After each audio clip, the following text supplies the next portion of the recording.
आपने ट्यून किया है आकाशवाणी दिल्ली का गोल्ड चैनल 100.1 मेगाहर्ट्ज पर और कार्यक्रम है पानी पर लिखी कहानी। दोस्तों, आज जो कहानी हम आपके लिए लेकर आए हैं उसका नाम है केदार का तिलक और ये कहानी आपके लिए लिखी है जया आनंद ने। केदारनाथ मंदिर के बारे में कौन नहीं जानता। ये मंदिर भारत के उत्तराखंड राज्य में रुद्रप्रयाग जिले में स्थित है और हिमालय पर्वत की छांव में ये मंदिर है। रास्ता बहुत ही दुर्गम है लेकिन बहुत ही खूबसूरत है। चारों ओर बर्फ से घिरे पहाड़ों के बीच में ये मंदिर है। ये कहा जाता है कि केदारनाथ मंदिर का जो शिवलिंग है वो स्वयंभू शिवलिंग है, यानी स्वयं उसकी उत्पत्ति हुई है और ये कत्यूरी शैली में मंदिर बना है। बहुत ही खूबसूरत मंदिर है और आसपास का जो दृश्य है वो मनोहारी दृश्य है। आपको याद होगा जून 2013 इस दौरान भारत के उत्तराखंड और हिमाचल प्रदेश राज्यों में अचानक बहुत बाढ़ आई थी और बहुत लैंडस्लाइड्स हुए थे। उस समय केदारनाथ मंदिर का क्षेत्र बहुत प्रभावित हुआ था। उस बाढ़ और भूस्खलन से कई यात्री उस समय इस तीर्थ के दर्शन को आए हुए थे। ऐसे ही समय पर एक और यात्री जब वहां दर्शन के लिए पहुंचे तो उनके साथ क्या हुआ और वहां पर बसे लोगों के साथ क्या हुआ था, इसी की कहानी है हमारी आज की पानी पर लिखी कहानी, जिसे शब्दों में पिरोया है, जैसे मैंने पहले भी बताया था, डॉक्टर जया आनंद ने। आइए सुनते हैं ये कहानी। अदिति प्रतीक्षारत थी कि कोई घोड़ा, कोई खाली कंडिया मिल जाए तो वो भी जल्दी से ऊपर पहुंचे। पहाड़ की चोटी पर जहां बैठे हैं केदारनाथ। बारिश बहुत थी और भीड़ भी। इतनी भीड़ देखकर लगा कि क्या आध्यात्मिक मनन चिंतन यहाँ हो सकता है। ईश्वर तो एकांत का स्वरूप है। बुद्धि का विलास वैभव अलग है, पर श्रद्धा भक्ति में जो आनंद है, जो रस है, वो अनुभव नितांत अलग है। बौद्धिक विलास से अलग भक्ति विश्वास को जन्म देती है, जीवन के प्रति आस्था को उपजाती है। केदारनाथ उसी श्रद्धा, उसी विश्वास की उपज है। तेज बारिश की बरसती बूंदें कहीं अपने थिरकन से मन को लय पर नाचने के लिए मजबूर कर देती हैं, तो कहीं अस्त व्यस्तता बता देती हैं। यहाँ दूसरी परिस्थिति पर ज्यादा जोर था।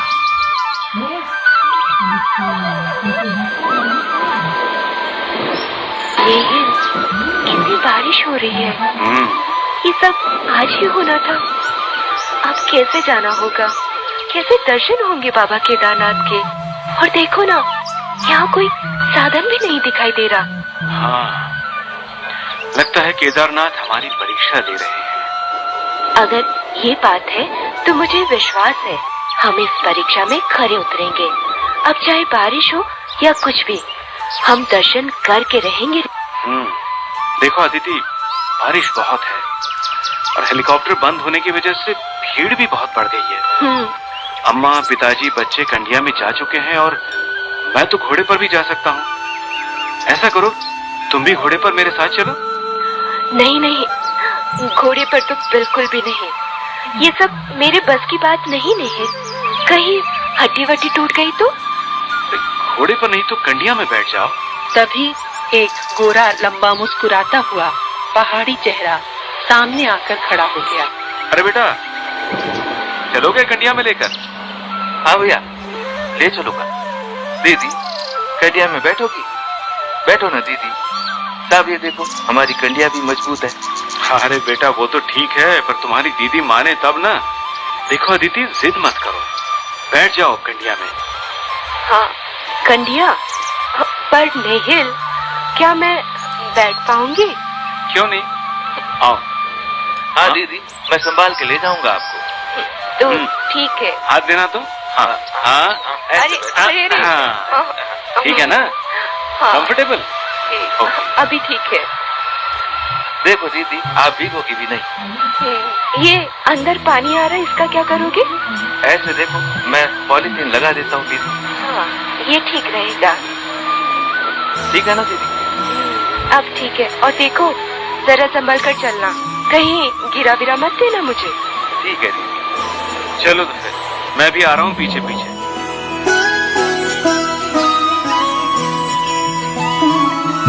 जय हो शंकरा, आदिदेव शंकरा, तेरे जाप के बिना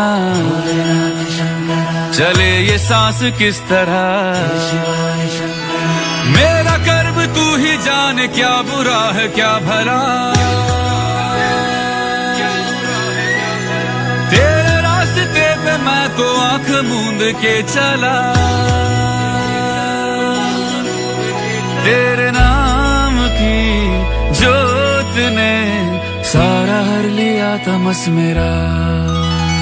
नमो नमो जी शंकरा, भोलेनाथ शंकरा, जय लोकनाथ शंभु हे शिवाय शंकरा। नमो नमो जी शंकरा, भोलेनाथ शंकरा, रुद्रदेव हे महेश्वरा।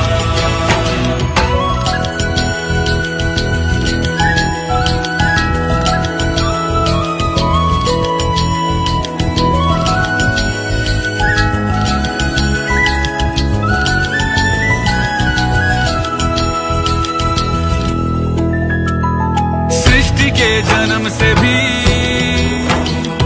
पहले तेरा वास था, ये जग रहे या ना रहे,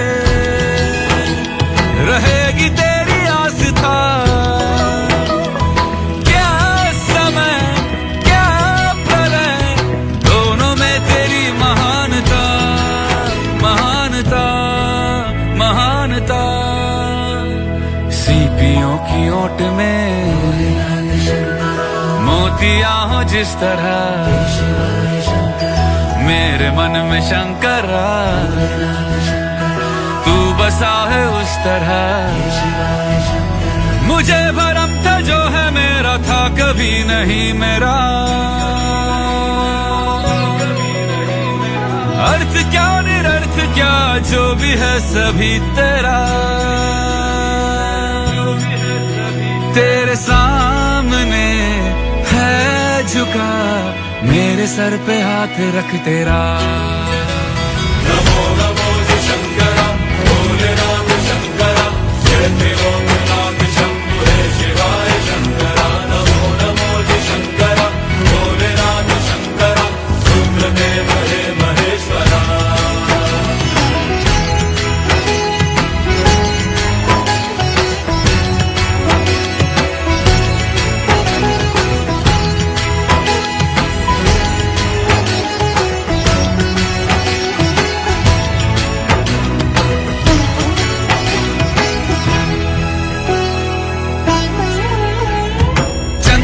ललाट पे भस्म है भुजाओं में, वस्त्र बाघ छाल का है खड़ा पाँव में। प्यास क्या हो तुझे, गंगा है तेरी जटाओं में, जटाओं में, जटाओं में। दूसरों के वास्ते तू सदैव ही जिया, मांगा कुछ कभी नहीं, तूने सिर्फ है दिया। समुद्र मंथन का था समय जो आ पड़ा, द्वंद्व दोनों लोक में विषामृत पे था छिड़ा। अमृत सभी मैं बांट के, प्याला विष का तूने खुद पिया। नमो नमो जी शंकरा, भोलेनाथ शंकरा, जय लोकनाथ शंभु हे शिवाय शंकरा। नमो नमो जी शंकरा, भोलेनाथ शंकरा, रुद्रदेव हे महेश्वरा। नमो नमो जी शंकरा, भोलेनाथ शंकरा, जय लोकनाथ शंभु हे शिवाय शंकरा। नमो नमो जी शंकरा, भोलेनाथ शंकरा, रुद्रदेव हे महेश्वरा।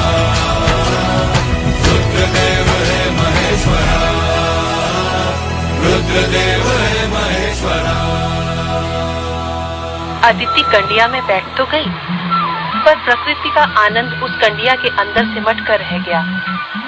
कंडिया में बैठे बैठे अदिति सोचने लगी, हे भगवान, इतना कष्ट उठाकर दर्शन। भगवान, आप भी कहाँ कहाँ डेरा जमाकर बैठ जाते हैं और हम भी तो दर्शन के लिए थोड़े थोड़े चले आते हैं। मानो सारा का सारा पुण्य इसी में मिलेगा। अदिति के मन में विचारों की लहरें उठापटक कर रही थीं। 20 साल पहले भी अदिति केदारनाथ आई थी। 12वीं में रही होगी। जोश था तब इसलिए पैदल की ही चढ़ाई की थी। रामबाड़ा तक रास्ता तो पता ही नहीं चला, लेकिन उसके बाद यात्रा अत्यंत कठिन हो चली थी। और तब भी यही प्रश्न उभरा था, भगवान इतना ऊपर जाकर क्यों बैठ गए? उस समय भी वो बारिश में गिर गई थी, अपनों से बिछड़ गई थी, और तब हाथों की उंगलियों में सूजन भी आ गई थी। केदारनाथ के 1-2 चाय वाले लड़कों ने हाथ में तेल लगाते हुए कहा भी था, केदार बाबा सब ठीक करेंगे। उनकी सेवा परायणता, निश्चलता देखकर अदिति की आंखें छलछला गई थीं। उनकी केदारनाथ के प्रति आस्था अदिति को भी विश्वास से भर रही थी। दीदी, एक बात कहूँ? हाँ, बोलो ना। आप बहुत भारी हो। तो तुम क्या चाहते हो, मैं नीचे उतर जाऊं? थोड़ी देर के लिए। लगता है तुम थक गए हो। चलो मुझे नीचे उतार दो थोड़ी देर के लिए। गाओ दीदी, अपना पर्स दे दो। नहीं नहीं, पर जाकर चल सकती हूँ। नहीं नहीं दीदी, हमें तो आदत है पर सामान के साथ लोगों को कन्या में बिठाकर चलने, पर आपको थोड़ी परेशानी होगी। नहीं नहीं, मैं ठीक हूँ। दीदी जानती हो, मैं तो यहाँ हर साल आता हूँ। केदार बाबा का दर्शन भी होता है और खूब कमाई भी। अच्छा ये बताओ, तुम रहने वाले कहाँ के हो? जी दीदी, मैं यही गढ़वाल का ही रहने वाला हूँ। और तुम्हारे घर में कौन कौन है? दादी, माँ, बाबा और एक बहन। पढ़ाई नहीं करते तुम?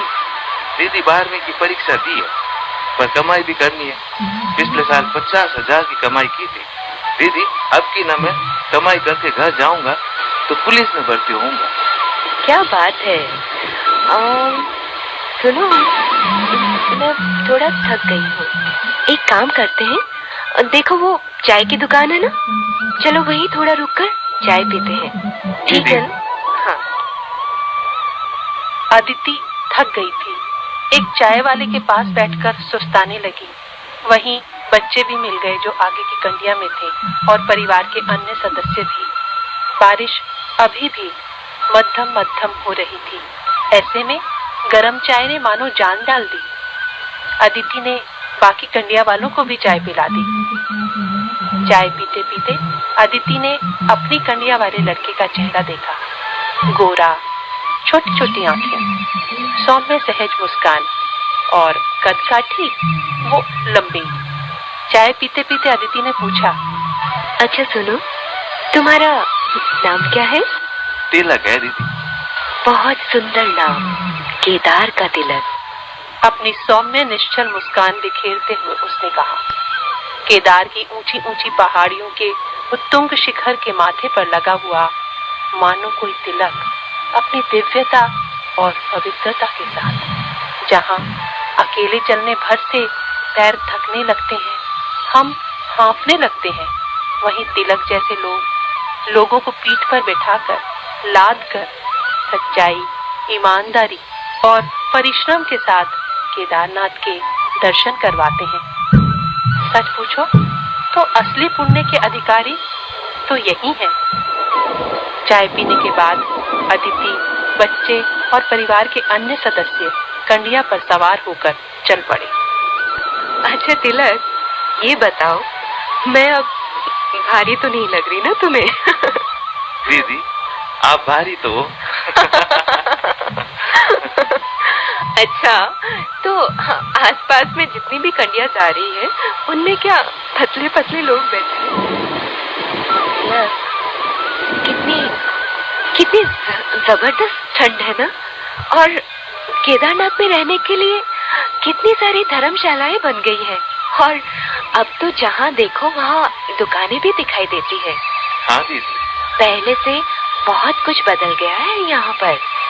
बहुत पहले आई थी मैं यहाँ पर, लगभग 12 साल पहले। जी दीदी।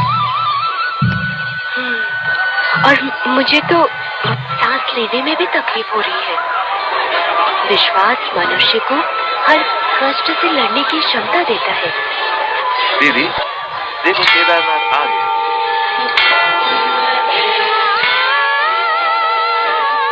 दीदी केदार बाबा के दर्शन अच्छे से करना।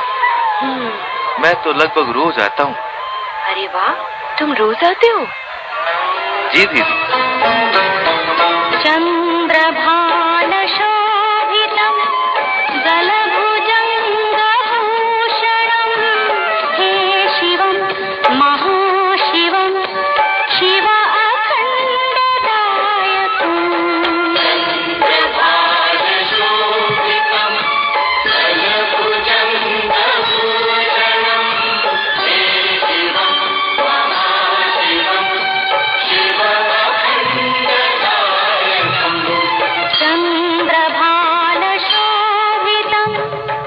रात को ही नेहिल, बच्चे, उसके माता पिता, सास आदि सबके साथ उसने केदारनाथ के दर्शन किए। मन अभिभूत हो गया। चारों ओर पहाड़ियों से घिरा केदारनाथ का मंदिर अलौकिकता का निदर्शन कर रहा था। सच, ईश्वर साधारण आंखों से नहीं दिखता।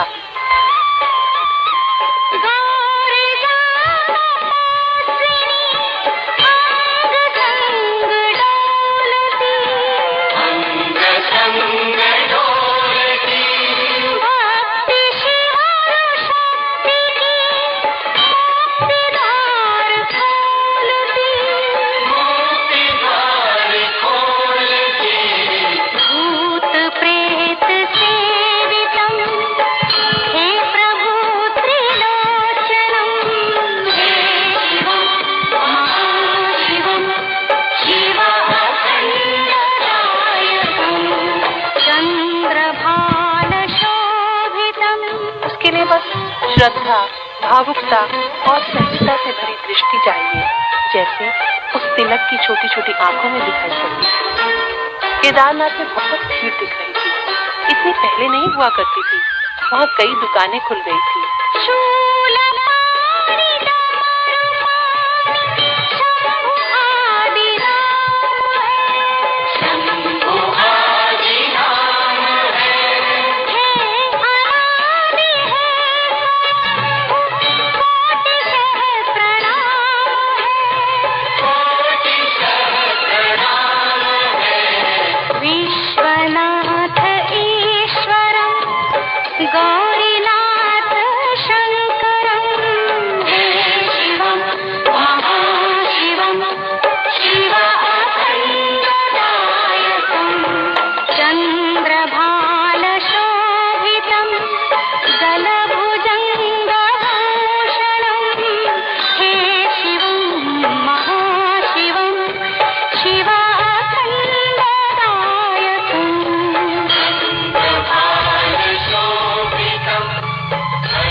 केदारनाथ मंदिर को चढ़ती सीढ़ियां, ऊपर विशाल नंदी की प्रतिमा, फिर अंदर गर्भगृह से केदारनाथ का लिंग। रात्रि में केदारनाथ पूर्णतः सुसज्जित थे।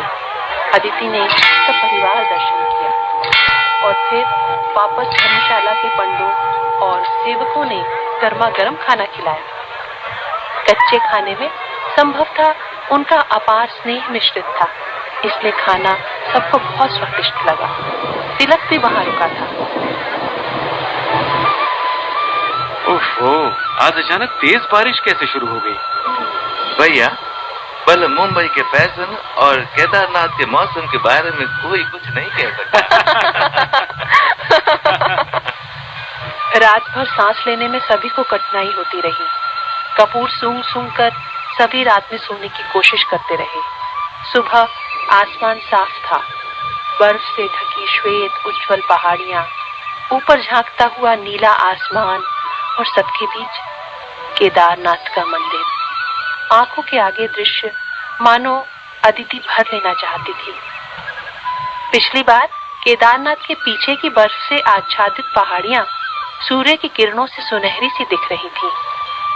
उसने उस दृश्य को भी अपनी आंखों में कैद कर लिया और आज ये दृश्य, तिलक की बात भी याद आ गई कि मुंबई का फैशन और केदारनाथ का मौसम, कुछ कहा नहीं जा सकता।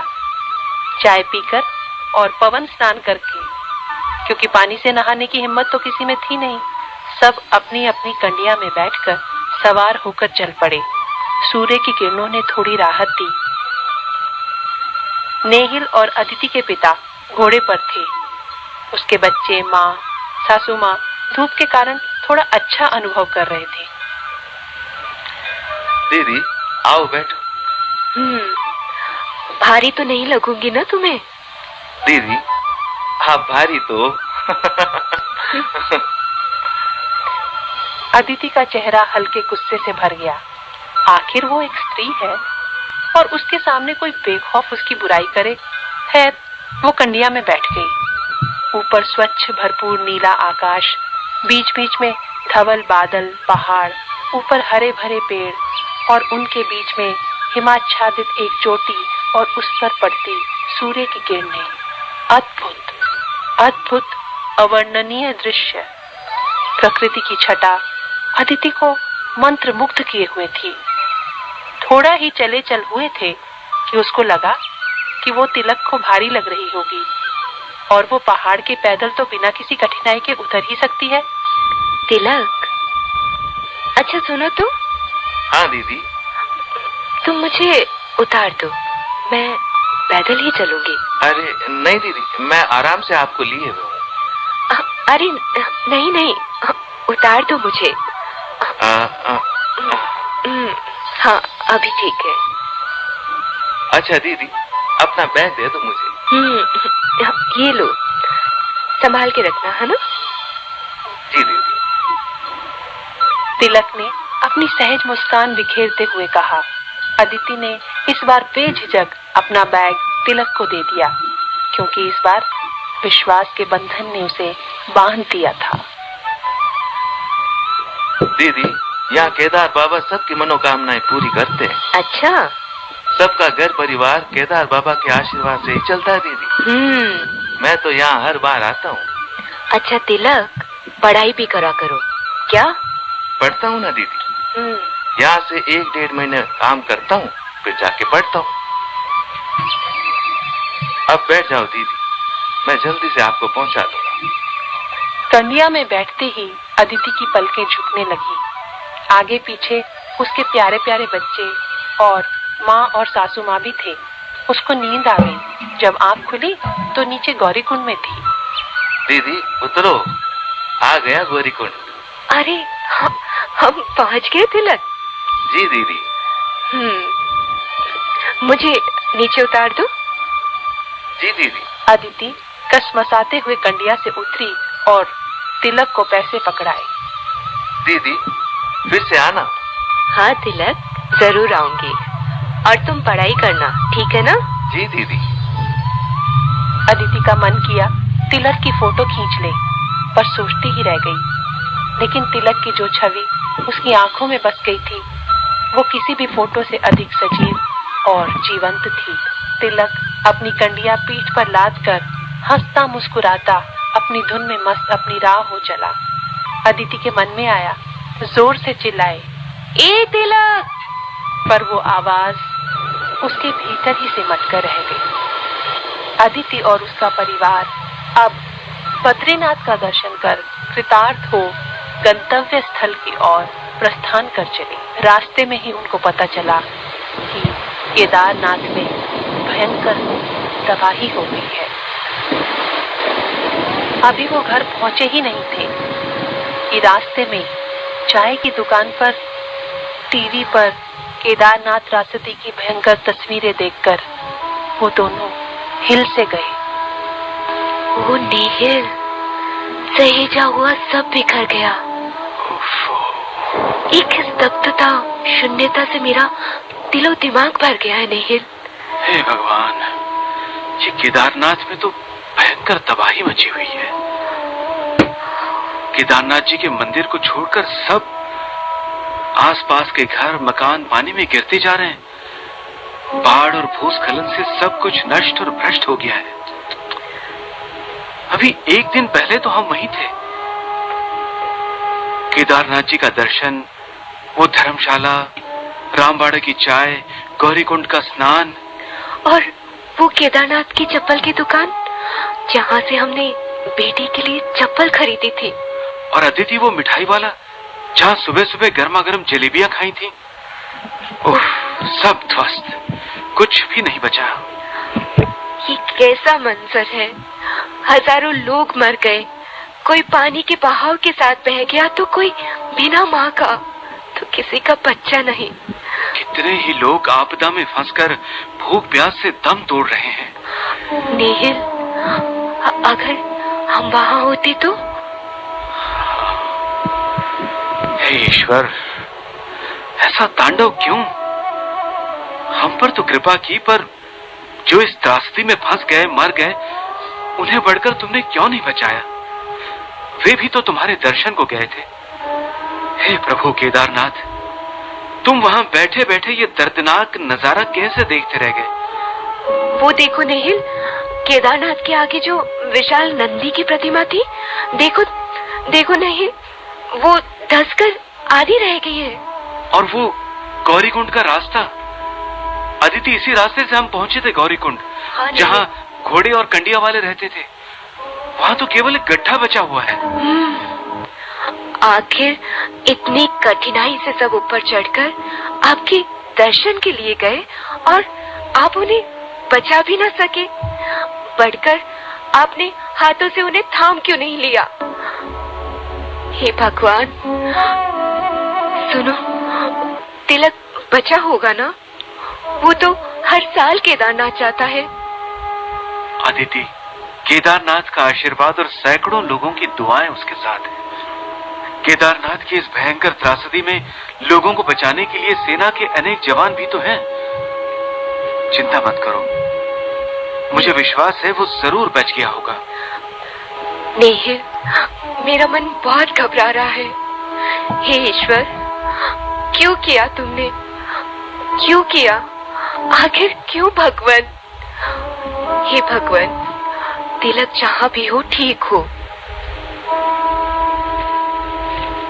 ये कहकर अदिति की आंखें भर आई और उसकी दृष्टि आसमान की ओर टिक गई, कुछ ढूंढने की कोशिश में। इस त्रासदी के पीछे अनेक कारण सामने आने लगे।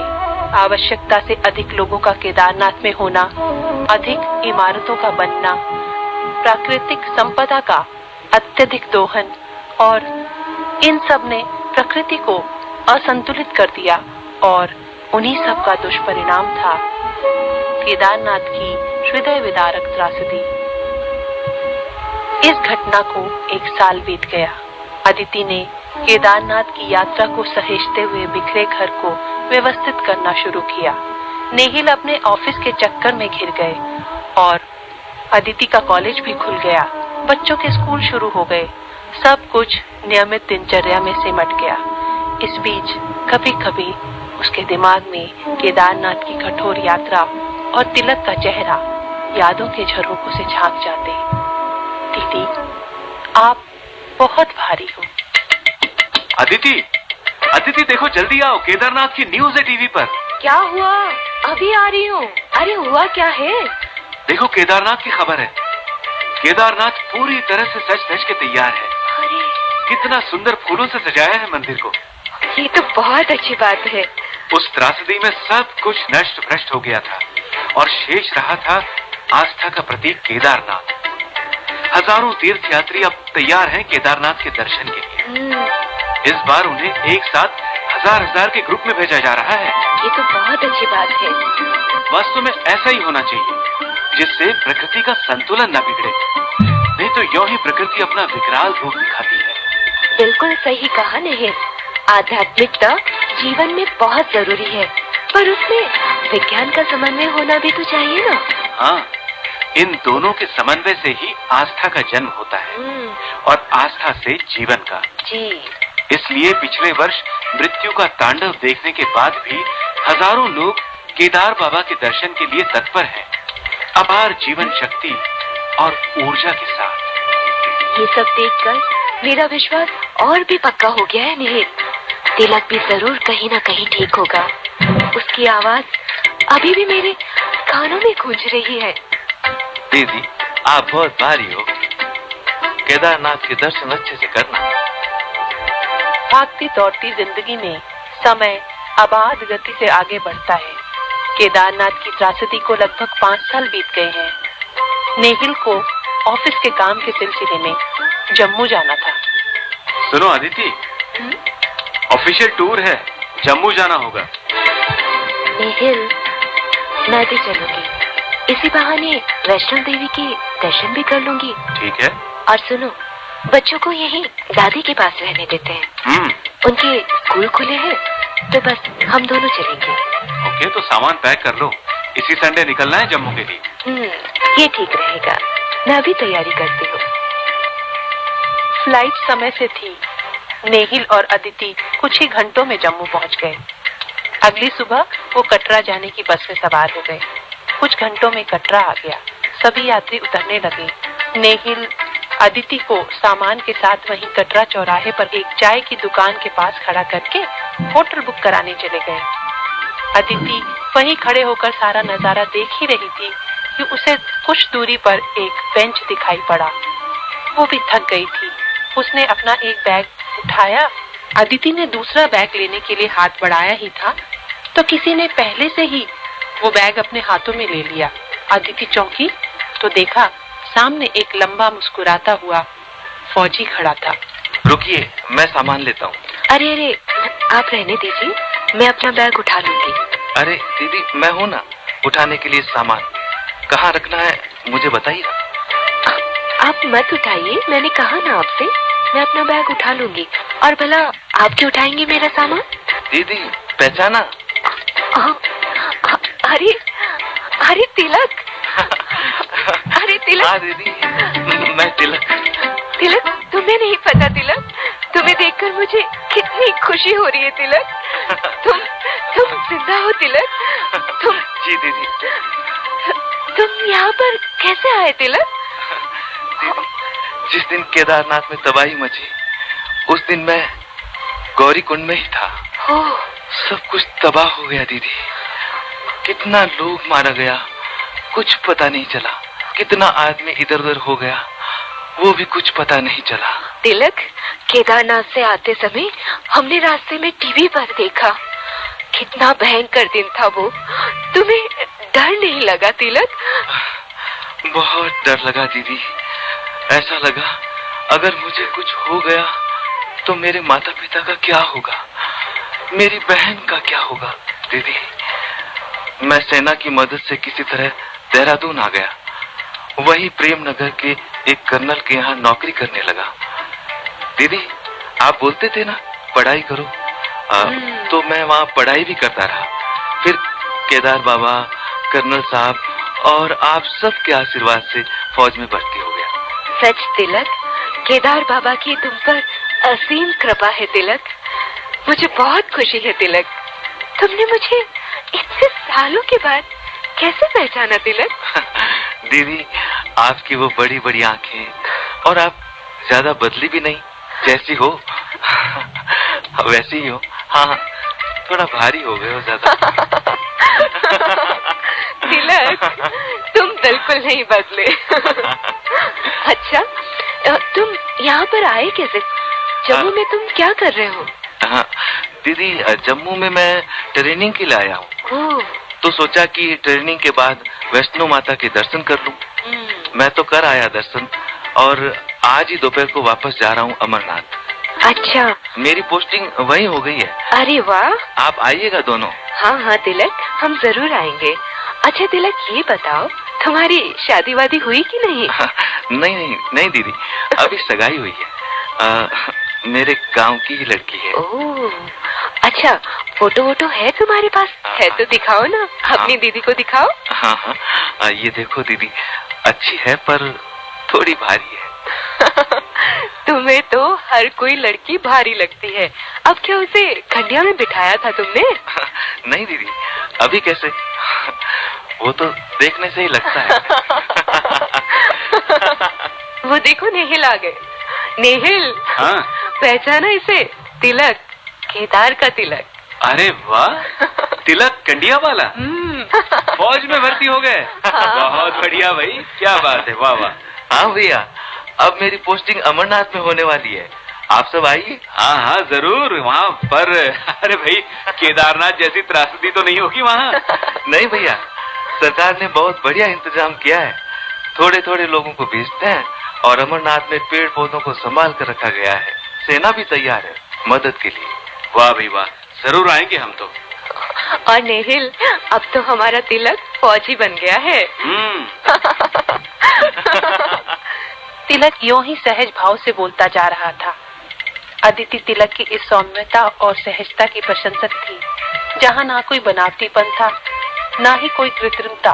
पहाड़ों से गिरते हुए स्वच्छ धवन निर्मल झरने की तरह था तिलक। मन के तार किस तरह से जुड़े होते हैं, इसकी अनुभूति को अदिति साक्षात अनुभव कर रही थी। अदिति का विश्वास रंग लाया था। केदार का तिलक था और रहेगा। फर्ज अपना हम निभाने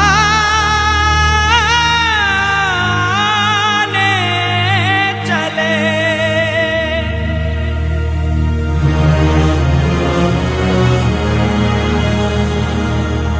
कर्ज अपनी जमी का चुकाने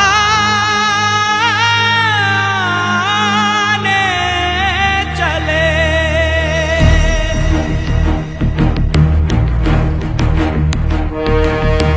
वंदे मातरम, वंदे मातरम, वंदे मातरम मां। वंदे मातरम, वंदे मातरम, वंदे मातरम मां।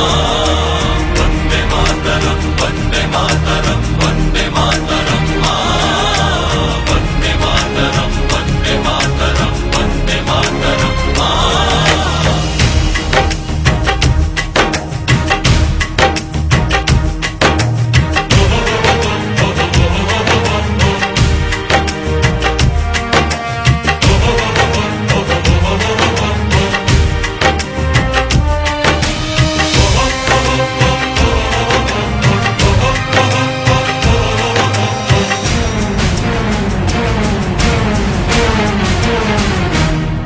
हम फौजी इस देश की धड़कन हैं, हर दिल का हम प्यार माँ की तड़पन हैं। हम फौजी इस देश की धड़कन हैं, हर दिल का हम प्यार माँ की तड़पन हैं। पूरा करने चले हर वचन साथियों, अब तुम्हारे हवाले वतन साथियों।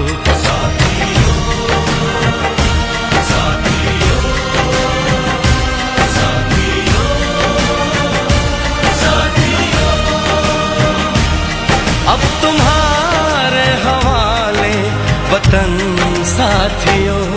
हम फौजी इस देश की धड़कन हैं, हर दिल का हम प्यार माँ की तड़पन है। वंदे मातरम, वंदे मातरम, वंदे मातरम मां।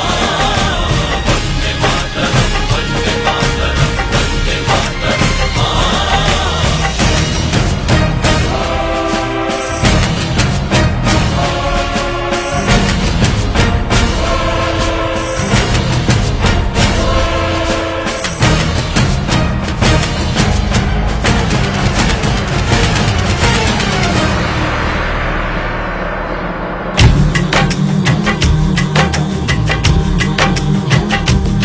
टूटने ना दो भारत का विश्वास तुम, जीत की लेके दिल में बढ़ो प्यास तुम। अपने खून से लिखो अपना इतिहास तुम, अपने खून से लिखो अपना इतिहास तुम, अपने भारत को अपना नमन साथियों, नमन साथियों।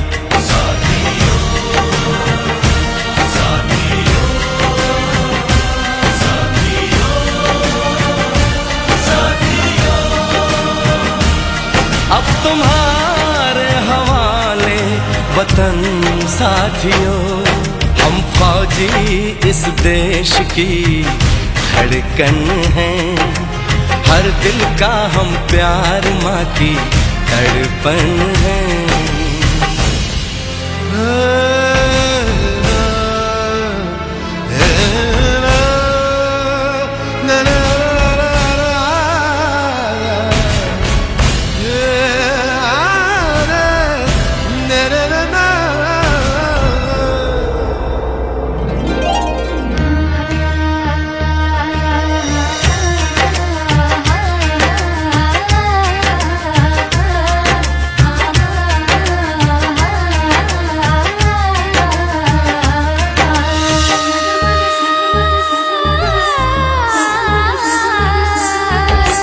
गलियों चौबारों में प्यार हमने किया, दिल के अरमां का इज़हार हमने किया।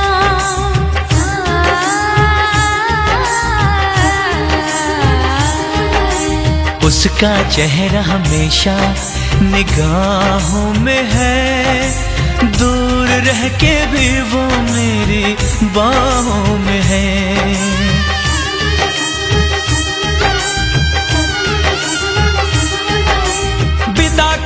था उसने मेरे सर पे लगा के टीका,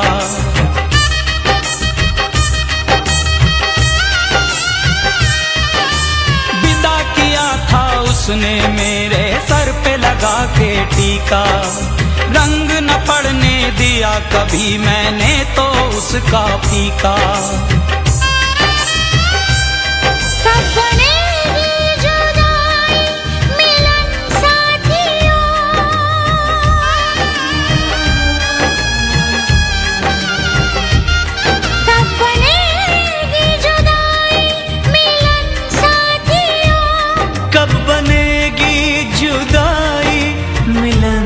साथियों, मिलन साथियों, साथियों, साथियों, साथियों, साथियों।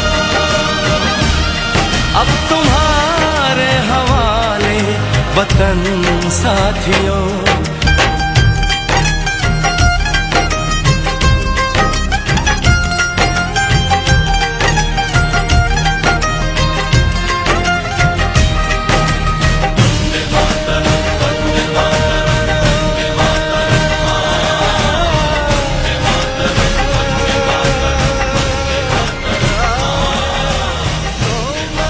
तो अभी आपने सुनी ये कहानी केदार का तिलक, जिसे आपके लिए लिखा था लेखिका जया आनंद ने।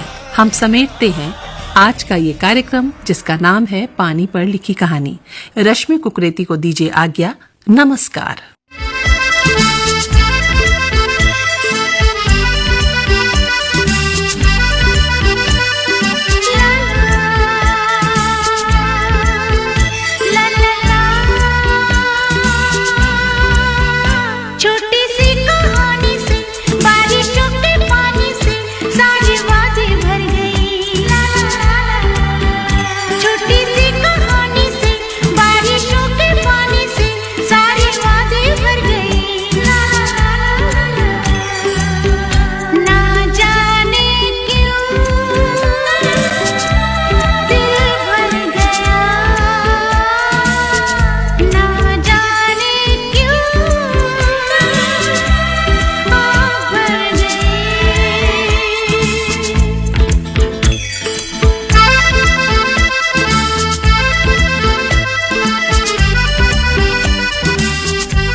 ये है आकाशवाणी और आप सुन रहे हैं गोल्ड 100.1 वन पर।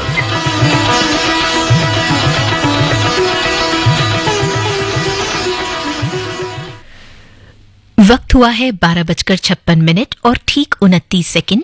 आकाशवाणी दिल्ली का गोल्ड चैनल 100.1 मेगाहर्ट्ज पर।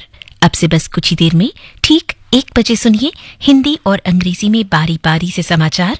समाचारों के बाद 1:10 पर गीत सुहाने मेरे यानी राखी के साथ।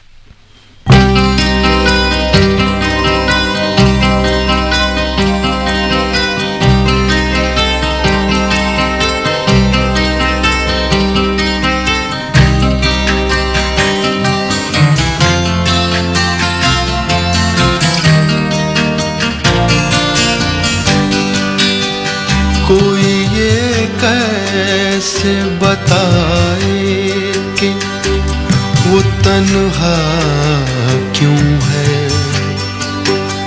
वो जो अपना था वही और किसी का क्यों है। यही दुनिया है तो फिर ऐसी ये दुनिया क्यों है। यही होता है तो आखिर यही होता क्यों है।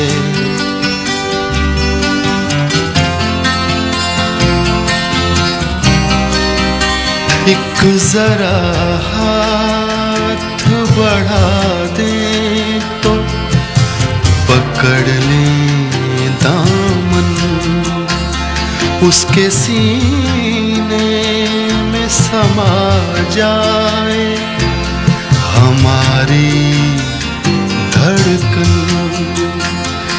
इतनी कुर्बत है तो फिर फासला इतना क्यों है।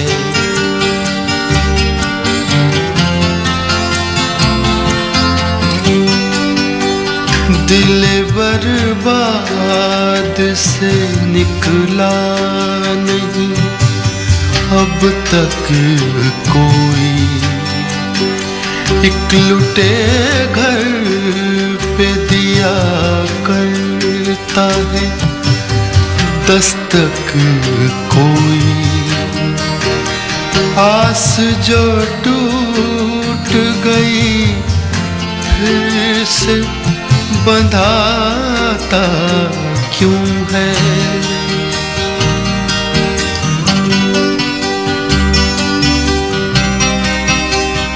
तुम मसरत का कहो या इसे गम का रिश्ता, कहते हैं प्यार का रिश्ता है जन्म का रिश्ता है। जन्म का जो ये रिश्ता